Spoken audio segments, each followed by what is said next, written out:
फिर से लेट हो आदित्य, अदिति ने मुस्कुराते हुए कहा जब आदित्य हाँफते हुए लाइब्रेरी में दाखिल हुआ। कॉलेज की वो लाइब्रेरी ही थी जहाँ पहली बार उनकी नजरें मिली थी। अदिति एक शांत गंभीर लड़की थी जो हमेशा किताबों में डूबी रहती। वहीं आदित्य एक शरारती लेकिन दिल का साफ लड़का, जिसे पहली बार किसी लड़की को देखकर चुप्पी सी लग गई थी। तुम्हें किताबों से इतना प्यार है या तन्हाई से? एक दिन आदित्य ने पूछ ही लिया। दोनों से, अदिति ने मुस्कान छिपाते हुए कहा। धीरे धीरे दोनों की दोस्ती गहराने लगी। घंटों की बातें, लाइब्रेरी के कोने में बैठकर किताबें पढ़ना और बाहर जाकर कॉफी पीना। आदित्य को अब अदिति से कुछ ज्यादा ही लगाव हो चला था, नाम जो अधूरा रहा। एक दिन बारिश हो रही थी। आदित्य ने अदिति को कॉल करके लाइब्रेरी के पीछे बुलाया। आज कुछ कहना है, आदित्य ने भीगते हुए कहा। क्या? अदिति ने मुस्कुराकर पूछा। मुझे लगता है मुझे तुमसे मोहब्बत हो गई है अदिति। अदिति की मुस्कान अचानक फीकी पड़ गई। आदित्य, मुझे भी तुम अच्छे लगते हो, लेकिन शायद ये सब बहुत देर से हुआ है। क्यों देर से? हम अभी कॉलेज में ही तो हैं। आदित्य ने चौंकते हुए पूछा। मैं कुछ छुपा रही हूं जिससे तुम्हारा दिल टूट सकता है। मैं सच जानना चाहता हूं अदिति। और उसी पल अदिति ने आदित्य से नजरें फेर ली और बिना कुछ कहे वहां से चली गई। रहस्यमयी खामोशी। उस दिन के बाद अदिति कॉलेज आई, मगर आदित्य से दूर दूर रहने लगी। कॉल्स, मैसेज सब अनदेखा। आदित्य परेशान रहने लगा। उसके दोस्तों ने समझाया कि शायद वो किसी और से प्यार करती है, पर आदित्य का दिल मानने को तैयार नहीं था। कुछ हफ्तों बाद अदिति अचानक कॉलेज से गायब हो गई। किसी को नहीं पता चला कि वो कहाँ गई। आदित्य टूट गया, पर सवाल वही था कि उसने मना क्यों किया। 5 साल बाद मुंबई की एक बुक स्टोर में आदित्य एक किताब खरीदने गया। किताब का नाम था उस मोड़ पर। लेखिका का नाम देखकर उसकी सांस थम गई। अदिति शर्मा। किताब वही थी जिसमें 2 किरदार थे, एक लाइब्रेरी, एक लड़का और एक अधूरी मोहब्बत। कहानी पढ़ते पढ़ते आदित्य रो पड़ा। कहानी के आखिरी पन्ने पर लिखा था, मैं चाहती थी उसे अपना नाम देना, पर मेरी हकीकत मेरे रास्ते की दीवार थी। मुझे बचपन में ब्लड कैंसर डिटेक्ट हुआ था। डॉक्टर्स ने कहा था मैं ज्यादा नहीं जी पाऊंगी। मैं नहीं चाहती थी कि मेरी मोहब्बत किसी की अधूरी जिंदगी बन जाए, इसलिए मैंने उसे छोड़ दिया। लेकिन आज भी मैं उस मोड़ पर ठहरी हूं जहां उसने पहली बार आई लव यू कहा था। उस मोड़ पर आदित्य ने खोज शुरू की और आखिर एक छोटे से शहर के कैंसर होम में अदिति को ढूंढ निकाला। वो कमजोर हो चुकी थी, लेकिन मुस्कान वही थी। तुम अब भी मुझे याद रखते हो आदित्य? अदिति ने हैरानी से पूछा। तुम्हें बुलाना चाहूं भी तो कैसे? मोहब्बत मैंने की थी, हालात से नहीं। अदिति की आंखों में आंसू आ गए। लेकिन अब बहुत देर हो चुकी है आदित्य। मैं जानता हूं, पर मैं आखिरी मोड़ तक तुम्हारे साथ चलना चाहता हूं। और वो दोनों एक आखिरी बार साथ उस मोड़ तक चले जहां मोहब्बत अधूरी होकर भी सबसे मुकम्मल थी। मोहब्बत अक्सर वहां होती है जहां हम पा नहीं सकते, क्योंकि अधूरी चीजें दिल में हमेशा जिंदा रहती हैं। और शायद वो अधूरी मोहब्बत ही हमें सबसे ज्यादा सच्ची लगती है। अदिति को देख आदित्य की आंखें भर आईं। वो पहले जैसी नहीं रही थी। चेहरे पर कमजोरी थी, बाल झड़ चुके थे और शरीर पर कीमोथेरेपी के निशान थे, लेकिन उसकी आंखें वही मोहब्बत लिए चमक रही थी। तुम आए क्यों आदित्य? मैंने तो खुद को तुम्हारी जिंदगी से मिटा दिया था। क्योंकि मिट जाने से मोहब्बत नहीं मरती अदिति। वो दोनों बहुत देर तक चुप बैठे रहे। फिर आदित्य ने उसका हाथ थाम लिया। इस बार मैं तुम्हें छोड़ने नहीं आया, साथ चलने आया हूं। अदिति की आंखों से आंसू बहने लगे, लेकिन उन आंसुओं में इस बार सिर्फ दर्द नहीं, एक राहत भी थी। आदित्य ने कैंसर होम से अदिति को डिस्चार्ज कराकर अपने साथ एक किराए के छोटे से घर में शिफ्ट कर लिया। हर सुबह उसकी दवा, हर रात उसकी थकी आंखों में नींद लाने की कोशिश, अब यही आदित्य की दिनचर्या थी। अदिति ने धीरे धीरे लिखना फिर शुरू किया। उसकी कलम फिर बहने लगी। मैं मरने से नहीं डरती आदित्य, पर अधूरी कहानी से डरती हूं। तो लिख डालो पूरी कहानी, मैं इसका आखिरी किरदार बनकर तैयार हूं। अदिति मुस्कुराई। एक दिन अदिति अपने कमरे में बेहोश मिली। आदित्य घबरा गया। हॉस्पिटल में भर्ती कराया गया। डॉक्टर्स ने सिर झुकाकर कहा, कैंसर आखिरी स्टेज में है, ज्यादा वक्त नहीं है। आदित्य की दुनिया एक बार फिर बिखर गई। अदिति को जब होश आया तो उसने आदित्य को अपने पास बुलाया। मैं तुम्हें और तकलीफ नहीं देना चाहती आदित्य, वापस लौट जाओ। तुम मुझे एक बार फिर वही मोड़ दिखाना चाहती हो जहां से तुम्हें खोया था? हाँ, क्योंकि मौत को रोका नहीं जा सकता, पर मोहब्बत को भी छोड़ा नहीं जा सकता। अदिति के कमरे की किताबों में एक दिन आदित्य को एक पुराना लिफाफा मिला, बिना नाम का, बिना पते का। उसने खोला। तुम्हारी अदिति अब मेरी हो चुकी है। वो चाहे तुम्हारे पास है, पर उसका अतीत मेरे साथ जुड़ा है। अगर तुम उससे सच में प्यार करते हो तो उसकी हकीकत जानो, उससे भी जो उसने तुझसे छुपाया। लिफाफे के साथ एक पुरानी फोटो थी, अदिति, एक बच्चा और एक अधेड़ उम्र का आदमी। आदित्य के होश उड़ गए। ये कौन है? अदिति ने कभी नहीं बताया। शक और दर्द के बीच वो वापस अदिति के पास गया। ये क्या है अदिति? ये आदमी कौन है? ये बच्चा कौन है?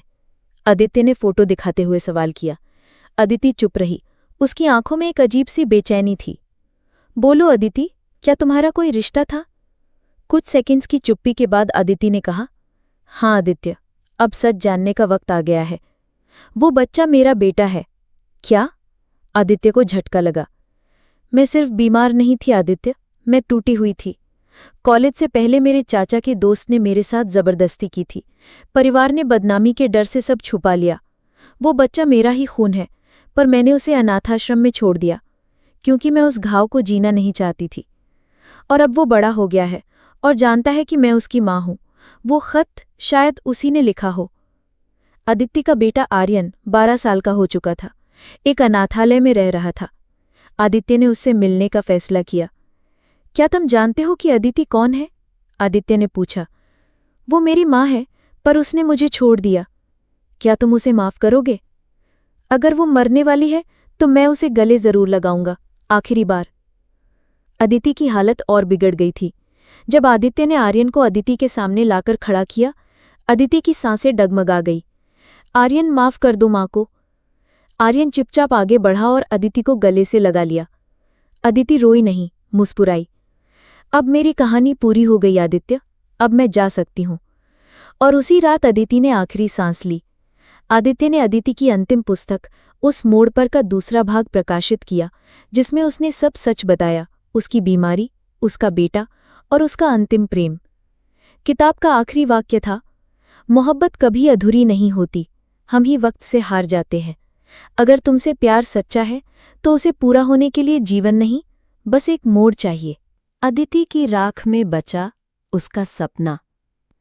अदिति की अंतिम यात्रा में केवल 3 लोग थे, आदित्य, आर्यन और वो पादरी जिसने अंतिम संस्कार किया। न कोई रिश्तेदार, न कोई पुराना दोस्त। आदित्य ने खुद उसकी राख समुद्र में प्रवाहित की, पर एक चीज उसके पास रह गई, अदिति की डायरी। उस डायरी के पहले पन्ने पर लिखा था, अगर मैं मर जाऊं तो मेरी कहानी मेरे बेटे तक पहुंचाना। मैं चाहती हूं कि वो जाने उसकी माँ कोई गुनहगार नहीं, एक जख्मी इंसान थी जिसने प्यार करना सीखा लेकिन जीने की मोहलत न मिली। अदिति के जाने के बाद आदित्य ने आर्यन से पूछा, अब क्या करोगे? मैं अनाथालय नहीं जाना चाहता। तो फिर मेरे साथ चलो। कौन हो तुम? तुम्हारी माँ का आखिरी विश्वास। आर्यन को एक साया मिल गया था और आदित्य को एक वजह। मुंबई के एक छोटे से अपार्टमेंट में आदित्य और आर्यन ने साथ रहना शुरू किया। आदित्य ने आर्यन को स्कूल में दाखिला दिलवाया और शाम को उसके साथ बैठकर होमवर्क करवाता, कहानियां सुनाता और कभी-कभी अदिति की डायरी के अंश भी पढ़कर सुनाता। एक दिन आर्यन ने पूछा, क्या मेरी माँ तुम्हारी बीवी थी? नहीं बेटा, वो मेरी मोहब्बत थी। तो तुमने शादी क्यों नहीं की? क्योंकि जो दिल में बसी हो उसके बाद किसी और को जगह देना गुनाह लगता है। आर्यन चुप हो गया। एक रात आदित्य को नींद नहीं आ रही थी। उसने अदिति की डायरी का आखिरी पन्ना पढ़ा। आदित्य, अगर कभी ये डायरी तुम्हारे हाथ लगे तो बस एक बात कहना चाहती हूँ। तुमसे मिली मोहब्बत ने मुझे मरकर भी अमर कर दिया। अगर जन्मों का रिश्ता सच में होता है तो अगले बार मैं तुम्हें पूरा चाहूंगी, अधूरा नहीं। उसने डायरी को अपने दिल से लगाया और आंखों से एक आंसू गिरा। वो आंसू नहीं था, एक संतोष था। 3 साल बीते। आर्यन अब 15 साल का हो गया था, होशियार, शांत और बेहद समझदार। एक दिन स्कूल में आर्यन की लड़ाई हो गई। वजह जानकर आदित्य चौंक गया। उसने मेरी माँ को गाली दी थी, कहता है मैं नाजायज हूं। उसने उसे सीने से लगाकर बोला, बेटा, जो दुनिया को सच दिखता है वो अक्सर अधूरा होता है। तुम आदिति की सबसे सुंदर पहचान हो। लेकिन लोग तो कुछ और ही कहते हैं। तो चलो, अब उन्हें वो दिखाते हैं जो तुम्हारी माँ दिखाना चाहती थी। आदित्य ने अदिति की दोनों किताबों, उस मोड़ पर और अधूरी सांसों को पुनः प्रकाशित किया, जिसका नाम था, पूरा नाम, एक अधूरी माँ की कहानी। इस बार लेखक था आर्यन शर्मा, अदिति का बेटा, और संपादक आदित्य। उस किताब में वो सारी बातें थीं जिन्हें समाज ने छुपाया था। बलात्कार, शर्म, त्याग और एक माँ की आखिरी जंग। किताब वायरल हो गई।